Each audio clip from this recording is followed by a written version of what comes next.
Ça fait 5 ans que cette guerre dure. This war had been going on for 5 years, and this war is atrocious. The regime of Bashar al-Assad is murdering its own people, and Aleppo is a martyr city. Can we let this happen? Can we close our eyes?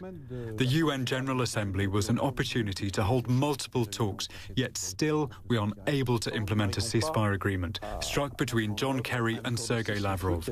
And so we have reached the limits of this method.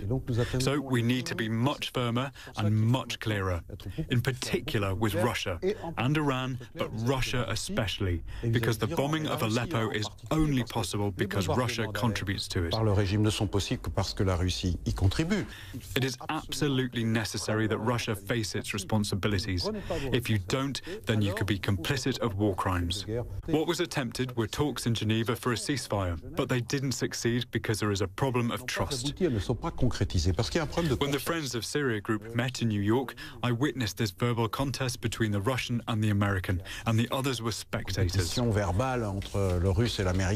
I proposed in the name of France to establish a mechanism of control for a ceasefire, that not just Russia and the US would be involved in, but also the other countries, European and Arab, that would control the implementation of a truce and humanitarian access, to renew trust and create the conditions for a ceasefire. We must be clear, there will never be a military solution.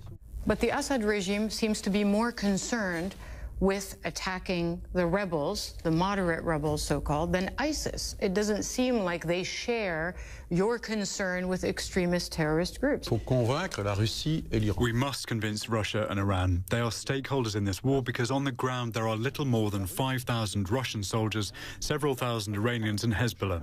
Let me give you an example. Everyone must face their responsibilities. The regime used chemical weapons. I proposed in France's name that the Security Council, under Chapter 7, which means with possible sanctions, condemn the use of chemical weapons. Is it acceptable to use chemical weapons? We will see what Russia does.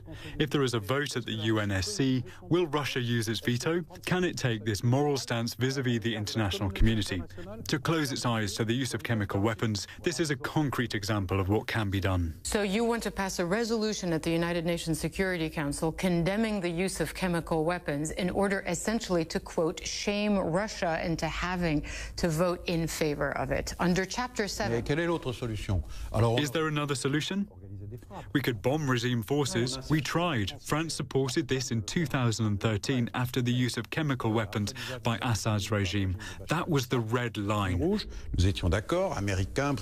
had all agreed, France, Britain and the US, that if this red line is crossed, then we will strike regime forces. But that didn't happen. Why? Because of Barack Obama? It was a sovereign decision of the United States and Britain. It is now in the past. We are in another reality. Do we keep our eyes closed? Do we allow the massacre of Aleppo? I say we cannot accept this massacre of Aleppo. So diplomacy, not more military involvement, not no-fly zones. To have a no-fly zone, you need to take military action. Oui. The question was raised in 2013. France's position was always clear, and it still is, but we cannot act alone. If there are other countries willing to participate in the imposition of a no-fly zone over Syria, you would in essence support that. I think we need to favour the negotiation track, the political process, but also be firm. You need to be more firm.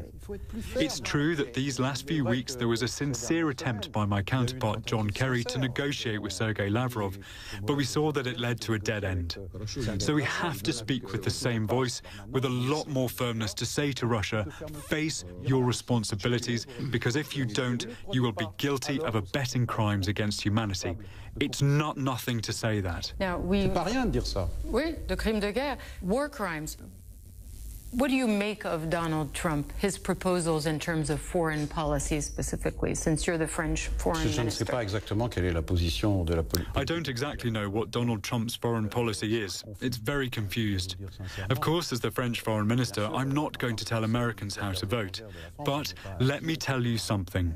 The future US president is important for the US, but also for the rest of the world. We spoke about Syria, for example. We are allies, close allies, and have been for a long time. I know Hillary Clinton a little, and when she was Secretary of State, she did a great job and lived up to her responsibilities. As for Mr. Trump, I have one observation. He said some very harsh things about France when France was suffering from terrorism and questioned the French people. Those are words that I will not forget. He also said that if the French had been armed, if arms were legally for sale, that the French could have protected themselves. You know what France is doing today is to fight against gun trafficking, so as not to allow terrorists to use weapons to attack French or European citizens.